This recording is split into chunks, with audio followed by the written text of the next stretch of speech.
that I'm a blogger. Ogechi Okeke Njaka Nigeria. I'm a blogger. Yesterday, you did not sleep. The answer man about time more regular. How you for that? Yeah. Chere do na ha ga-abịa che mashiara gị ya. So I will tell him come na nguzolo bitas. Mashiara gị. Kebo no kuno follow the quick mother. Kuno free the quick mother. Mba happy ka ha na bia. Yeah, you want to surprise them. We want car. You want to surprise them. Oh, you want to surprise them. Oh, but I'll do the road 200. About up there. Uru 200. Quick mother aputa. Uruha. They should share. Share it, sir. They even have 300 or 200, 51. Quick mother I'm up there, bono. Yeah. Share the life. I love you too, Kingsley. Yeah, I go. Oro pota ha ruha 100. Ba. Na ha bịa ndị mere anya eze pụtanụ nna ugo. Oh, wash you got put by force. Nala you. Abuja kai have to bro kita ya chobole. Oh, Abuja ki ya. Abuja kai chọ ga to so that Camera no behind you. Mana je park mori okwu okwu aka m ji record ya. So ka ndị nọ no ifere mba akwụ ụgbọ I record ni je park kwuru. Ma ọmụrụ na ndị intelligent officers na-eme ihe. He thought he's a wise man, but he's very selfish. You are not educated. Come, let's teach you. Even your wife is not educated. Share.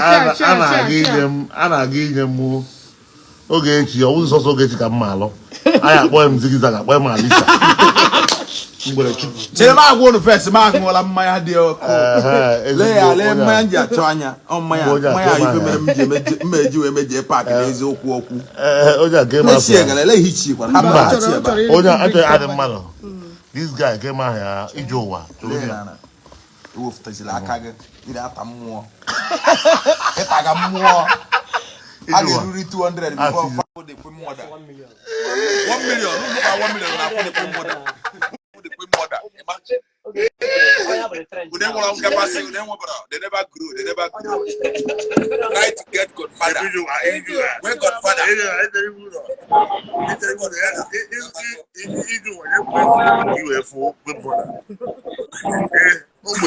You know what? Let me take a one story. Over one, go ahead. Over one man of God. Pastor Puma. All those details they have lost. So man of Bangladesh 2010, 2011. I go never matter. Now the work I can get in you to.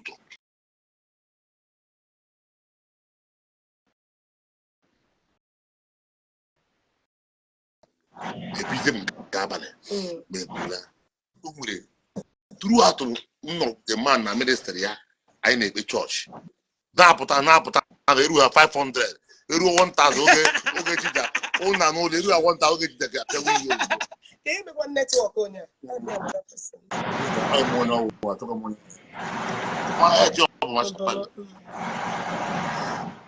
So who dey Zuzu?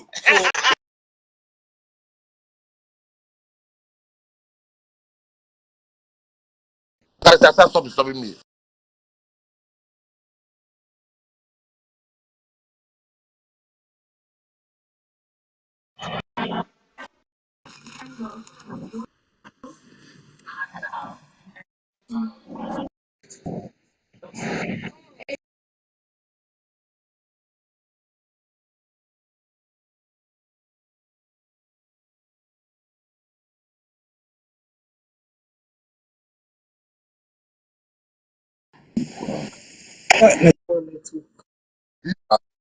Network. Look, and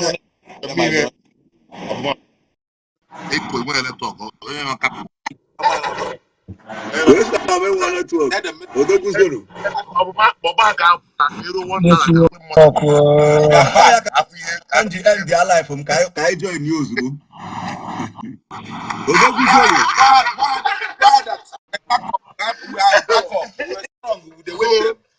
So this pastor with one particular prayer only raise you. I get out there. You know what I said? Also God, command my enemies to make mistakes. Amen. That will advance my life. Yes, so. And the honor will go ya. Yes, if not for the mistake, Joseph. Joseph Agara and Ebono today. Joseph. If not for the mistake, and everything. Exactly. Guru Kako na Dobi. Guru Kako.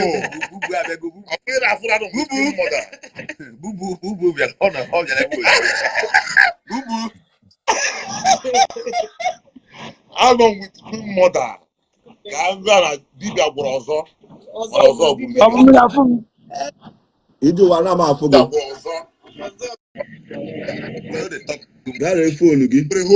that phone. The arrest, I will take my surprise. It was intentional act. You know, I want to come now.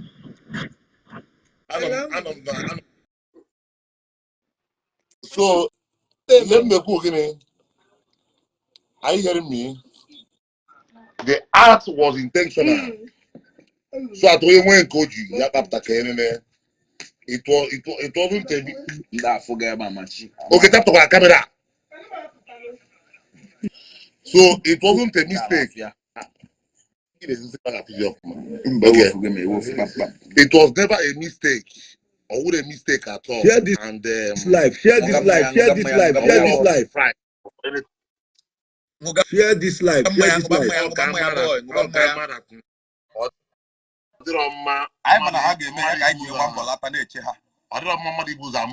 Mana him na yo yin kabara na yo onye bido ya finish here adi ama all the very necessary na mmadụ bidoro ya finish. Okay, all right, ogwe bata on Thursday na bia Ogechi ka ya nya. Share this life. Share this life. Onda ki je gba maka ife nwan. Oye kere bia kpọtie na bem na bem. Share. Yeah, we almost 1,000 off from 50 people. Share. Keep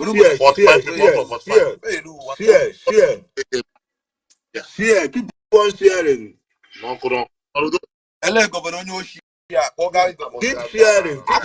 Keep sharing. More 20 people to go. Share. Akoya unfair. Attack. Oga firum today. Oga firum mumbai lula abuja ko ga moye kun. Himself.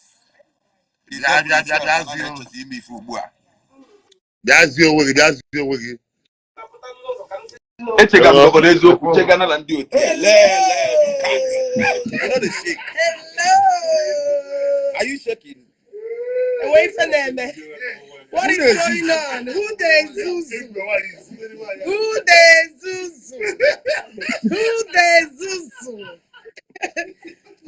Zuzu? We're not ready for the Second World War. We're not ready. You know, be who starts, they win.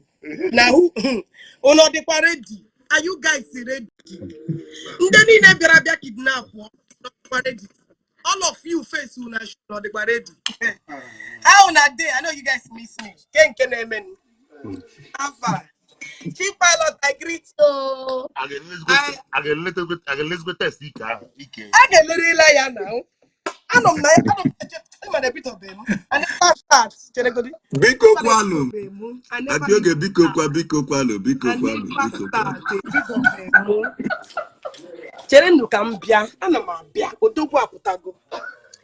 I intentionally came back to Nigeria. That doesn't mean that I didn't know that this arrest will take place. Of course. I'm a mofuma.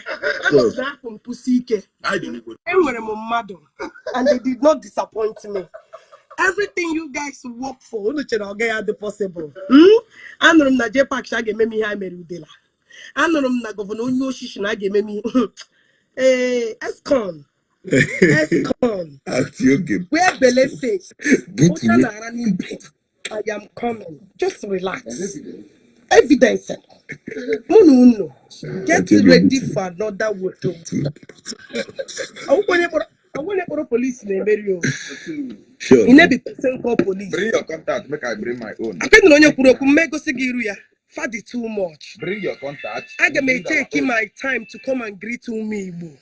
You guys really showed me love. You guys really Imana anom nangashi who they had to order extra security. Tell them madudi station no course from up and down. Station no I'm not like this. One day, make go more. You guys brought me to a timeline. People stood for me. People loved God. And people that matter. People. Hey God. I owe you. My brother have not even started. Daddy, I owe you everything in this life. Mommy, mommy, I owe you a lot. Contact. Like everywhere we are hot. The police are large. What is going on? Go the mother here. Go and ask. It was crazy. As they were comparing to beg them, Bingo. Nah. Jepak, get ready to have a very, very tough year. Now you start. Now you start. Thank God for people that stood by me. Thank God for people that didn't give up. Thank God for people. And I stood my ground. I could get them home, cover Hana station. You know they will not video that side. I could get them phone. Go get the phone. Jepak in Abaramos. Jepak could not stand in front of me. I could get where can I we must test your eating. I can not quiet it tomorrow. And the police are raising people. It was hot. Fire was. In my hand gave you the room that side. They took my phone because Habana now when they keep up their the iPod. J-Pack is no more than Zulu name. The no man. J-Pack is no more than Zulu name. J-Pack is no more than What's in my phone? I recorded it. I called it private. Marquesa Haya, Emo, S-Convict is no more than sponsor or no comment. S-Convict no more than sponsor. I pop. Now you guys start what you guys cannot finish. I love you, so honey. I love you. You are a darling. A lot of face, but you cannot see them. A lot of face, guys. When we reach Abuja, so that they will not know those who are on the ground. But that day, in fact, these people in her plan, J-Pack wasted. Mom and Debunye ego. You get waste more. You go waste more. You go waste more. Just relax. We just started.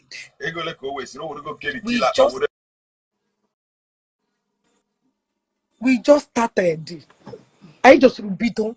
Get ready. Ihe joku gajo yo. But show me ihe get joku gajo yo. Akunu bidoro. Enwe he ba na aga. Let us see how everything will end.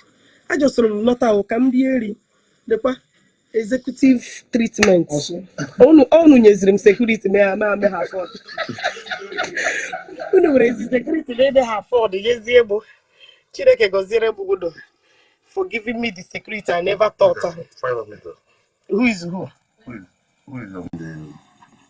So thank you all. Una baleka, una anwaka. Unu mara Chineke gozere m unu. Ụmụ Igbo niile that came na ndị shi obodo Igbo ahụ. Nna my follow because get already my birthday I'm gonna announce it. Onye ọwụla ga-abịa. I will celebrate it to show appreciation. Thank you unu niile. Ụmụ Igbo shi all over the world march down massively. Massive. Ay. Come lapụ okwu because okwu juru m n'ọnụ. J-Pack ịpụtara shi na mụ na onyi na igidere mụ na onyi na bed. J-Pack you will suffer.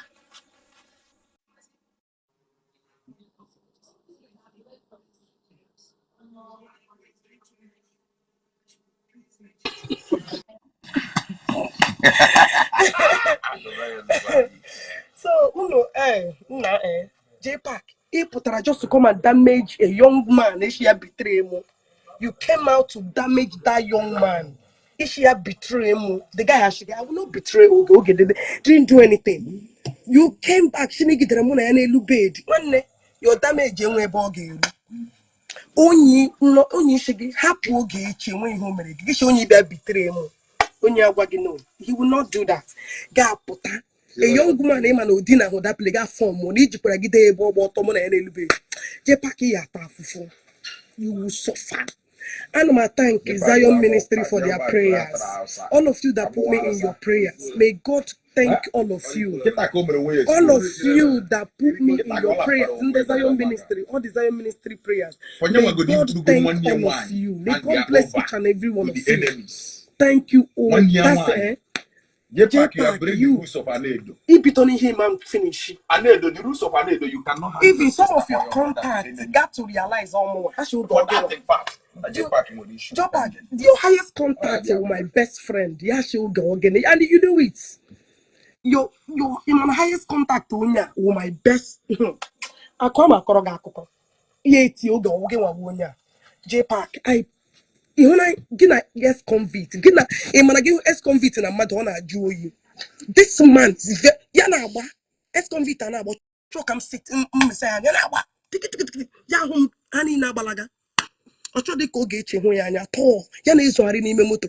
Ye push egi. Ex convict you look so on. That's it. You need help. You need vitamins. Ex con. Becha no no. Nge becha no. Ex convict na ngori ndebere ime mara. Si mu ka mu. Una pakia unu beri ibute. Unu beri ibute Nigeria world war.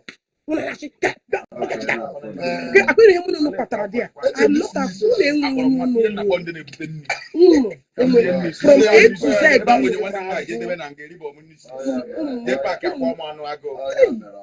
J-Pack.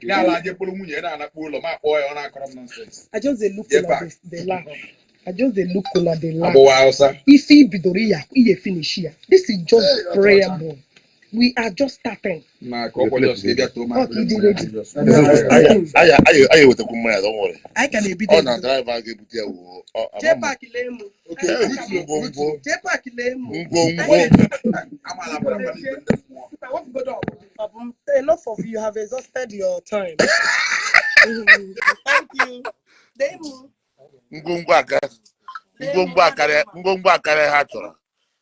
When you came back purposely for this, come on, I want us to fight this fight once and for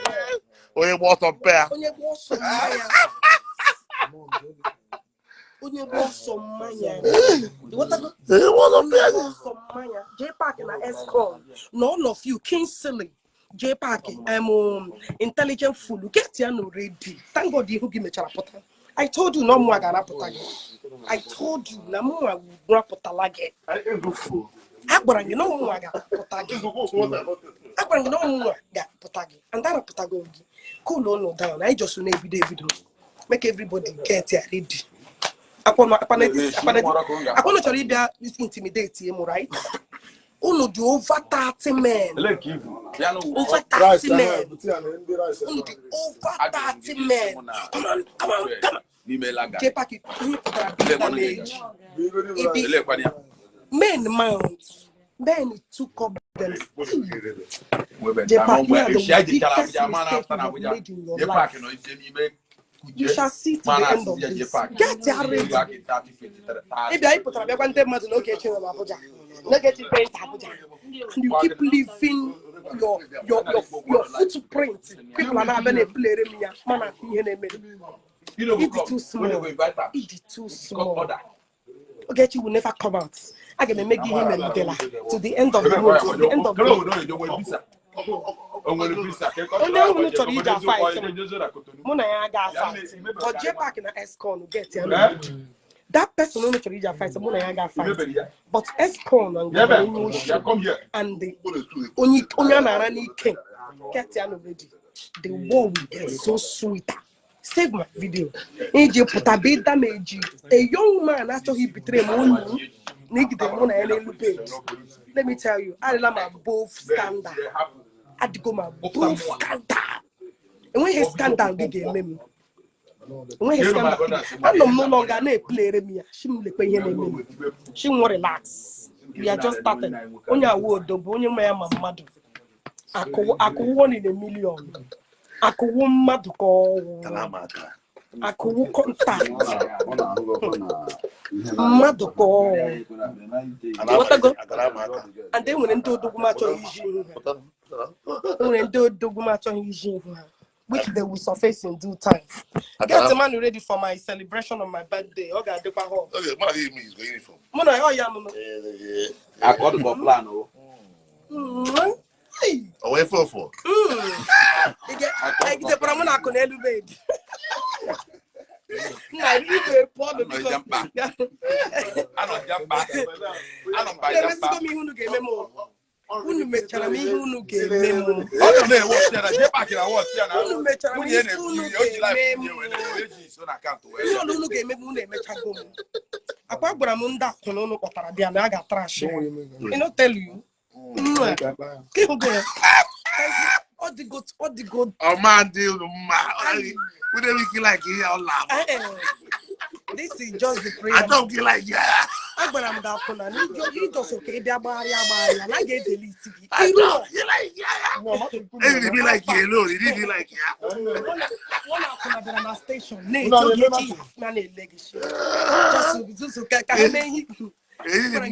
feel like here now. I don't come like yellow.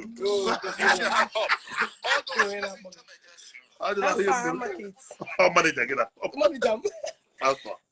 Hello? I found my case. I bring you that child. Boba, contact. I don't like. Got a Facebook. Got a page. Just get him ready. Uncle got the over. Okay. Hello, man of God. Pastor,